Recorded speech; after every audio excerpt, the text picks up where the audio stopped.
네, 이렇게 정신과 의사가 진료하던 환자의 흉기에 숨지는 사건이 발생하자 정부가 제도 개선에 나서고 또 정신질환자 격리 요구에 대한 여론도 커지고 있습니다.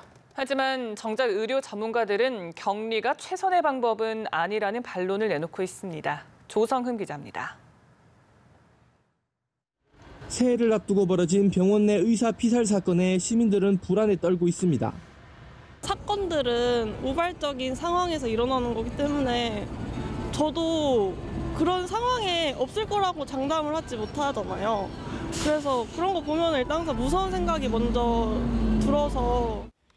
잊을만 하면 터지는 정신질환자 관련 사건에 청와대 국민청원엔 정신질환자를 격리해야 한다는 요구도 올라왔습니다. 하지만 정작 의료계 관계자들 생각은 좀 다릅니다.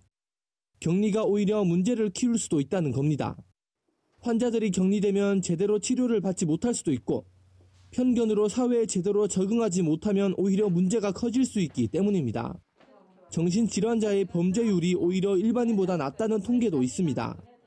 이 때문에 해외에선 대피용 뒷문과 비상벨을 설치하고 안전요원을 배치하거나 금속탐지기를 설치해 흉기 소지를 막는 방법을 쓰기도 합니다.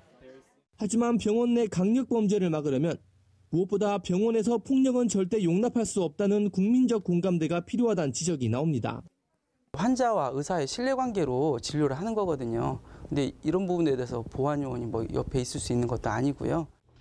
한편 정부는 사건 재발을 막기 위해 본인의 뜻으로 입원하지 않은 환자가 퇴원을 하려면 일정 기간 외래 치료를 의무화하는 내용의 정신건강복지법 개정을 추진할 계획입니다. 연합뉴스TV 조성음입니다.